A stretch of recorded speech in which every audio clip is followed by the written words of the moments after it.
Henry H. Neff presents an unabridged recording of The Red Winter, Book 5 of the Tapestry, written and performed by Henry H. Neff. Text copyright 2014 by Random House Children's Books. All rights reserved.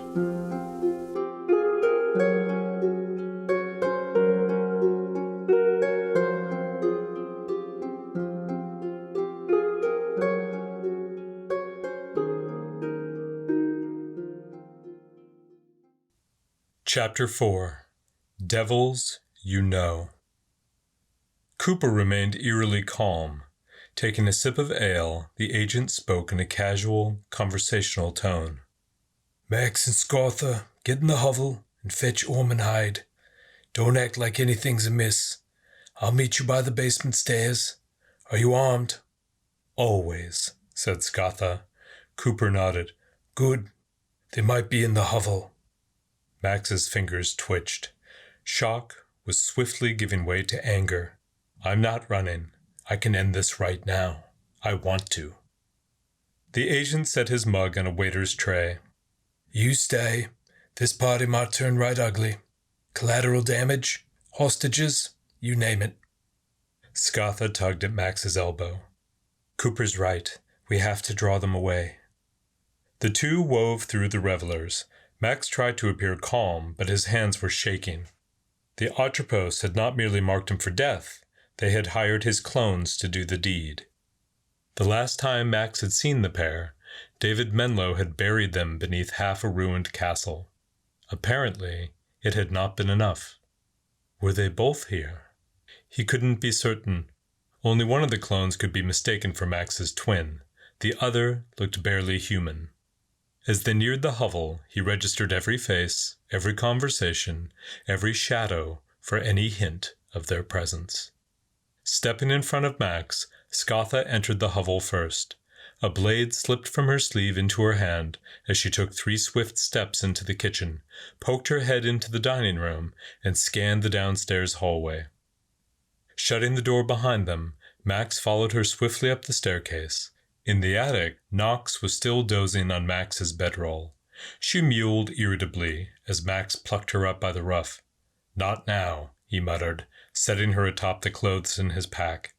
The Limerel must have sensed their anxiety, for she lay flat without protest. From beneath her, Max fished the Orm and Hyde, an enchanted ship no bigger than a matchbox. Tossing it in his pack, he set to buckling a leather baldric from which hung a singular and terrifying weapon. The Gaybolga's hilt was cool to the touch, but that didn't mean it didn't sense the tension too.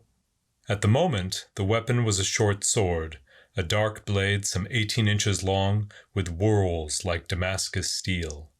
But it could also serve as a spear, Max's preferred weapon when he went into battle.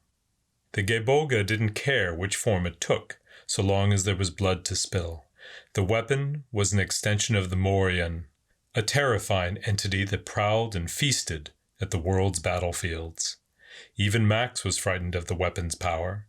The blade could cut, pierce, cleave, or slay anything, even gods.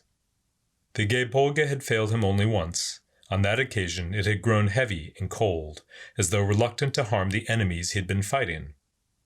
Those very enemies were outside. Or inside. "Where's your armor?" asked Scartha, taking up her spear. Max tapped his chest, where a corselet of nanomail was concealed beneath his clothes. He was rarely without it, or his enchanted ring that would burn whenever demons were near. Shouldering their packs, the two made their way downstairs. Cooper and Hazel were waiting by the cellar door with Bellagrog. "Hurry!" hissed the hag. Unlocking the cellar, she pressed the ring of keys into Max's hands. "Cooper says there's trouble, and you need to way out quick. We got 2. One pops you out a spell down the road, the other leads west, into the woods." "West," said Max. "We want the river." The hags pointed at a bronze barrel key. "That's the one. You'll need it this side and the other. Doors in the root cellar, back wall, behind the potatoes."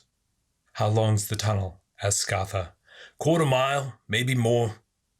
Max looked at Cooper. What are you going to do? Before he even finished the question, the agent's appearance rippled and changed into a mirror image of Max. Cooper was an unparalleled phantasmal, an expert at illusions. The false Max gave a wry smile. I'm going to give him a tour of the countryside. They have that magic compass, Max reminded him. The one you used to find me when I was in Prusius's dungeons. The needle always points toward me. They'll know they're following the wrong person. Cooper disagreed. Who uses a compass once they spot what they're looking for? With luck, you'll be far away when they finally figure it out. If there's trouble, we'll send up a flare. Godspeed. Hazel embraced Max and Scatha. Send a message to Richter once you're safely away. She'll get a message to us. Enough dawdling, huffed Bellegrog, urging Max and Scatha down the cellar steps. You've brought me a heap of headaches, Max McDaniels, but I always thought well of you. Your daddy, too. Max kissed the hag's cold, wet cheek. Thank you, Bellegrog. With a teary snort, the hag shooed him away. Be off with you, and if trouble comes, give it a kick from the shropes. Down they went, into the dark cellar, their boots scraping on the worn brick steps. Flicking his fingers, Max conjured a glow sphere that bobbed just ahead, illuminating stacked barrels and cheeses, cured meats, and jam jars. In the back was a small room piled high with carrots, beets, and potatoes. Max shoveled the potatoes behind him, revealing a square iron door set into the thick stone. Using Bellegrog's key, Max pulled the door open and peered after the glow sphere as it drifted down the tunnel. It's gonna be tight.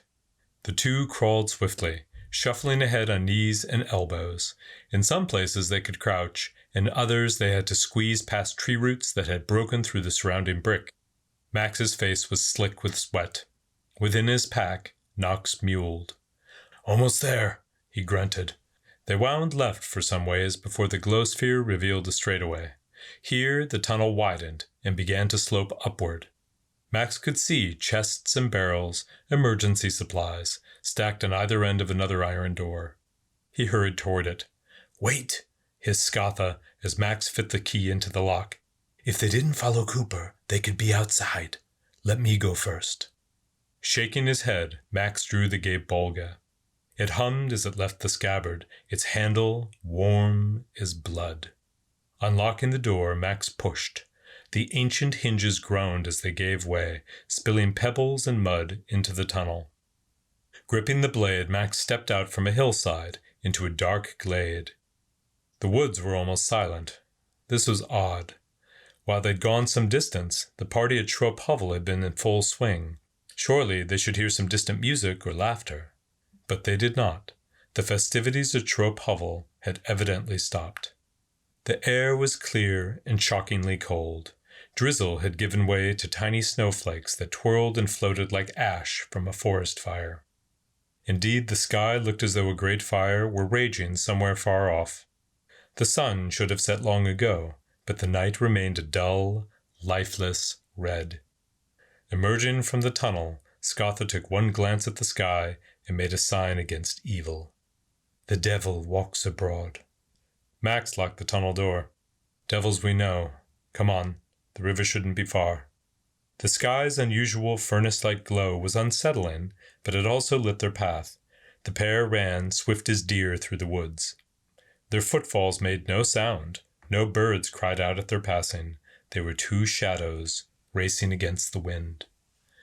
They'd run almost 15 minutes when Max saw the river. It was half a mile ahead, a glittering snake winding through the dark hills. Behind them, a blood-curdling howl tore through the woods. Max turned to see a fountain of screaming red flares rise above the forest canopy. At this distance, they looked like celebratory fireworks, but they were not. That's Cooper, Max panted. They're coming. Scatha tugged his arm, and the pair kept running. Down the wooded slope they went, leaping over bushes and rocks that funneled them down to the last open stretch of country before they reached the woods that lined the river.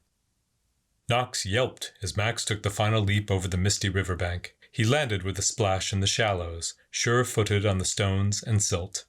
The river was not the biggest Ormond Hyde had sailed, but it would do. The longboat had a shallow draft and could skim along in just a few feet of water. Max tossed the tiny ship out onto the river. Skina, Ormenheid. The magic ship did not drift with the lazy current, but remained precisely where Max had thrown it. Like a tiny serpent, Ormenheid wriggled and flailed, lengthening and growing at a prodigious rate. Rising proudly from the water, the ship's hull stretched 60 feet from its tapered tail to its dragon-headed prow. Max and Scatha waded out to it, slipping between the oars extending from its sides. Tossing his pack aboard, Max pulled himself over the side, even as the sail was unfurling from the ship's single mast. Scatha was already on deck, a gray silhouette among the mists rising from the warm river into the wintry air. As Max set Nox upon the deck, a tiny golden light zoomed from the woods. Looping round his head, the Zephyrus hovered by Max's ear like a bothersome mosquito. A voice was coming from it, Hazel's breathless, panicked voice. "Run, Max. They have some weapon just for you. We'll try to hold them off, but you have to run." As Max went to draw the Gebolga, Scatha seized his wrist. "No," she pleaded. "Listen to her." "I'm not going to let them die trying to save me." "The Atropos don't want them," Scatha hissed. "They want you." Max seethed. "Leiter, Ellenvanen," he snarled, setting the ship's course for the Isle of Man. As the ship eased forward, Scatha released his wrist. "Rowan's needs come before your pride." He nodded, but glared at the shrouded shore and the hunched, twisting willows that lined its muddy banks. Cries shattered the silence as birds took sudden flight from the trees, flapping and cawing into the night. Something was tearing through the woods, snapping branches as it neared the river. One of the workshop clones emerged, dark and huge. One hand gripped a saw-bladed spear. The other held a small compass. Gazing up from its needle, the clone's eyes fell first upon the Ormenheid and then upon Max. He trotted along the riverbank, keeping pace as the ship gained speed.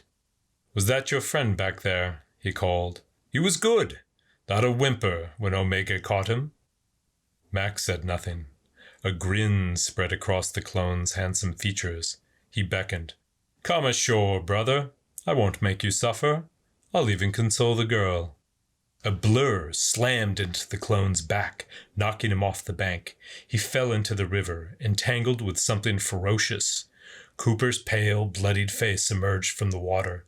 The agent's body was wrapped tightly about the clone, one arm clamped about the assassin's throat, while the other strained to drive his kriss home. But the clone recovered. Seizing Cooper's wrist, he held the agent's blade at bay. Cooper gasped and strained with effort, but his opponent was much too strong. There was a hideous crack as Cooper's wrist snapped. Instantly, the clone seized Cooper's other arm and flipped the smaller man over his shoulder. The pair toppled, their struggles churning the water to red foam. "Max!" Scatha shouted. He turned just in time to see another dark figure burst from the forest and leap from the riverbank some 50 yards away. It landed near Ormenheid's prow, in a tangle of black hair and skeletal limbs, only to pop onto its feet more nimbly than a cat. The assassin bounded toward Max on 2s and 4s like an animal. Its eyes were dead black pools, its lips bared in a broken, jagged smile. Scatha intercepted him, her spears slashing across the assassin's face, even as her form faded to smoke and shadow. With a snarl, the clone parried the attack with one long knife and spun about in an attempt to bury the other in her back. But Scatha was quicker, slipping inside his reach to sweep his legs out from under him. Instantly, the clone was back on its feet, its blades twirling and slashing as it sought to break Scatha's defense. But in this game, it was overmatched. Again and again she parried or redirected his blows, driving the clone back in a furious counterattack. Her spear struck home with a clap of thunder. The clone slammed against the masthead, clutching its ribs in the broken remnants of a knife. With a howl, it sprang onto the mast, climbing with spider-like ease. "He's mine," said Scatha. "Help Cooper." Max had already leaped over the gunwale. He ran swiftly on the river's surface, a feat Scatha had taught him in the Sidhe. Once again, the Gaebolga seemed reluctant to battle the clones. The blade weighed heavy and cold in his hand, an unwieldy length of dead metal. But willing or not, its edge was still sharp. Somehow Cooper had broken free of the clone's grasp. A dome now surrounded the agent, a shield of swirling, rushing water that turned aside the clone's spear as he slashed and hammered against it.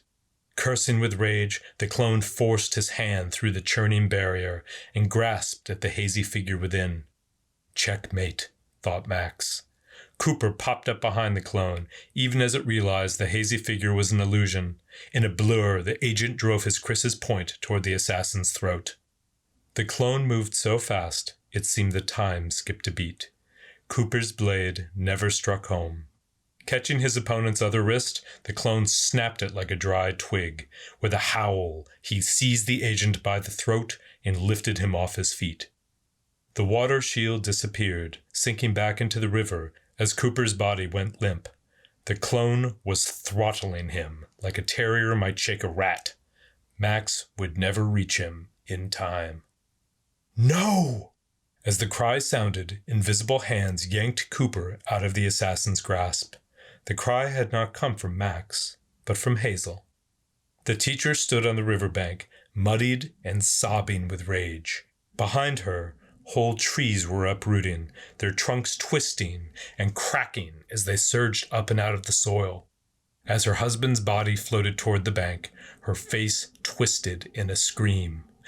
Ignis! The writhing willows erupted in bright flames. Descending the riverbank, they strode into the river, marching toward her husband's assailant like a platoon of massive infantry. The clone barely saw Max coming. Only his reaction saved him. The clone turned at the last instant, his spear redirecting Max's blow just enough to save his head. Even so, the Gaebolga sliced clean through its shaft to cleave the face behind it. The clone had not even gasped before Max struck him again with the Gaebolga's pommel. The impact shattered the clone's nose and sent him reeling backward. Seizing his breastplate, Max held him up and swiftly reversed his weapon for the kill. But the Gaebolga refused. Time and again, its point shied from the clone as though a magnetic repulsion existed between them. Its intended victim laughed, his voice thick with blood. It knows its own. The clone's hand clamped upon Max's throat like a vice. As he squeezed, there was an explosion of pain followed by numbness. For a moment, Max merely blinked at the river's surface. The water was trembling, dancing with firelight as the trees drew closer. Squeezing harder, the assassin forced his head up so that Max had no choice but to stare into that bloody, leering face. The clone leaned close. Atropos occultia vitalis. Atropos cuts your life's thread. A frantic rage overcame Max. Grabbing the clone's hand, he pried it off his throat and forced it back. The two were at a stalemate, locked in a furious struggle as each sought to overpower the other. Meanwhile, the earth was shaking. The trees were almost upon them, hissing and crackling as their burning limbs stretched forth. Blood was pounding in Max's ears. He knew the trees were close. He knew they might crush him as well as the clone. But he couldn't let go. The clone was weakening. He could feel it. He had to finish. Something cut through the drumming in his ears. A shout. A scream. Hazel? Who? Max! The voice was Scatha's. He turned just as the other clone slammed into him. The impact knocked Max off his feet. River water choked his lungs as the second clone wrapped himself about Max like an octopus. Its teeth sank into Max's neck, worrying the flesh like a rabid animal, while a hand yanked up Max's corselet. Twisting away, Max regained his footing and broke the water's surface just in time to glimpse the knife. It wasn't iron or steel, but a wedge of chipped and sharpened stone. Something ancient, something evil. When the blade pierced his side, the universe seemed to shatter.